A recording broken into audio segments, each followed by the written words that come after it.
My winners. Number 1, the Atlanta Hawks. They made a trade with the New Orleans Pelicans to get the 4th overall pick in exchange for the number 8 overall pick, the number 17th overall pick, and the number 35 overall pick.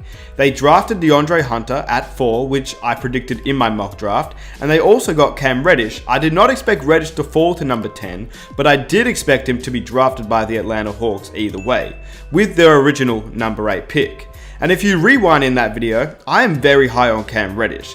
Atlanta gets a rookie with one of the highest floors of anyone in this year's draft in DeAndre Hunter, as he has the potential to be a great player in the league on both offense but especially on the defensive end. And that's what the Hawks really needed, as they have Trae Young, Kevin Huerter, and John Collins, who are all great offensive players, especially Trae Young and Huerter. Then, as a bonus, they also got Cam Reddish, who once again has the potential to be a great offensive talent and also a great defensive talent as well. But because they drafted Hunter, drafting Cam Reddish doesn't seem like a fail if he does become a bust anyway, because you have Hunter. So you may as well take a risk on a guy that was seen as a top 3 pick only just a few years ago, as he was one of the stars of his draft class in high school. Getting both Hunter and Reddish, not to mention they also drafted Bruno Fernando at pick 34, which is, to me, insane. That is a great pick at number 34. Only last year I thought he'd be a top 20 pick in this year's NBA draft. He already has an NBA ready-made body, kind of like when DeAndre Ayton was entering the league. We could tell he was a man amongst boys. And Fernando has that similar type of build. He averaged almost 14 points, 10.5 rebounds, and 2 blocks in 30 minutes per game. So Hunter, Reddish, and Fernando to pair with Trae Young, Kevin Huerter, and John Collins, the Atlanta Hawks may have one of the best young cores in the NBA, and they may have done the best in this year's NBA draft, in my opinion. Number 2, the New Orleans Pelicans. Not only did they win by drafting Zion Williamson alone, it wasn't just the Zion Williamson pick that made them winners in this year's NBA draft. Obviously, this was a great moment for the Pelicans, as they now have another franchise player to build around. But we basically all knew this since the NBA lottery. We knew he'd go number 1, we knew he'd go to the Pelicans, so why else were they winners in this year's NBA draft? Well, to figure this out, we have to go way back.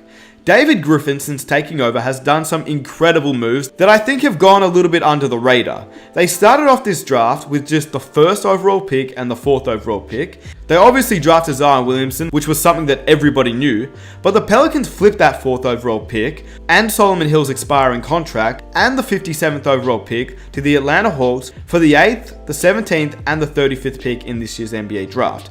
In other words, they traded DeAndre Hunter, Solomon Hill, and his huge contract, and a 2nd round pick for Jackson Hayes, which on the defensive side is an incredible player and has a similar defensive capability to what Anthony Davis brought to the Pelicans as a top pick. Now, I'm not saying that Jackson Hayes is Anthony Davis or anything close to Anthony Davis.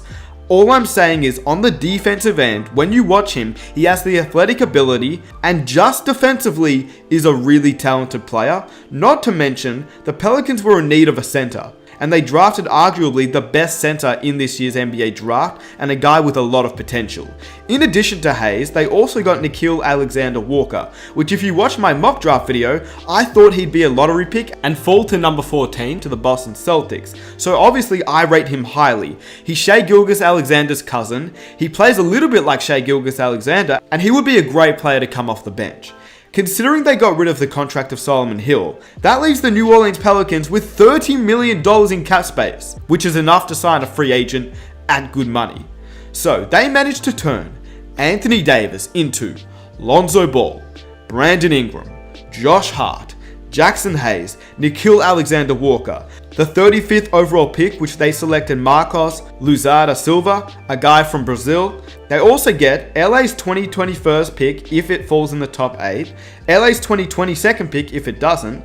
They have a chance to swap with the LA Lakers in 2023, and they also get LA's pick in 2024 or 2025. In addition, they managed to get rid of Solomon Hill's huge contract. Then to top it all off, just throw in Zion Williamson, who was not a part of the Anthony Davis trade, but helped show what the Pelicans have acquired, which is just insane. The Pelicans are now set up for both the short term and the long term, and it's just remarkable how things have changed for the New Orleans Pelicans in just the span of a few months. Regardless of what you think of the rest of the moves that they made, Zion's arrival simply means that this night was a massive night for them, and they are winners anyway. Number 3, the Denver Nuggets. The Miami Heat drafted Bol Bol at pick 44 and then traded him to the Nuggets. As a Heat fan, this absolutely killed me, because if this pays off, they have the 2 potential top 5 picks that fell in Michael Porter Jr. and now Bol Bol. Bol Bol is obviously a guy that has many injuries, and there are many concerns about how he'll fare in the NBA, along with his injury and his motivation, but you cannot deny his talent on the court. Despite suffering an injury early on in his college career, he definitely showed what he could be and put up some incredible ability on full display while dunking, shooting, defending, and showed a lot of potential as a whole. Bol Bol reportedly slipped as teams just had concerns about his medicals. The 5-star recruit missed the end of the 2018-19 season with an injury, but the thing is, despite his injury, Denver has a history of drafting players, having them have a red shirt in their first year, just as they did with Michael Porter Jr., and now he's going to come back to the league healthy, and before he was injured, had the potential to be a top 3 pick in last year's NBA draft.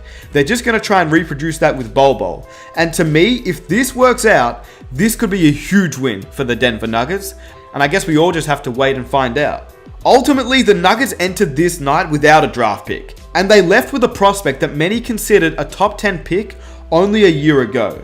Bol Bol was a green room invite who fell all the way into the middle of the second round, where the Nuggets traded for him at 44.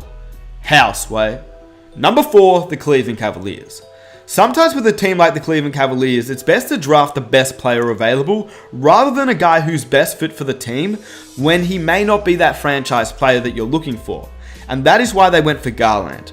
Ultimately, the Cavaliers ended up going with the best player available in Darius Garland, a freshman whose season ended early as he tore his meniscus this season, which made him a mystery man in this year's NBA draft. I don't know about the pairing of Garland and Sexton, but what I do know is that Garland has a lot of potential, and if they can figure it out, a lot of people are saying it could be like the new Damian Lillard and CJ McCollum. I'm not sure about that, but what I will say is, I believe if you're the Cleveland Cavaliers, you had to draft the best player available, and that is what they did.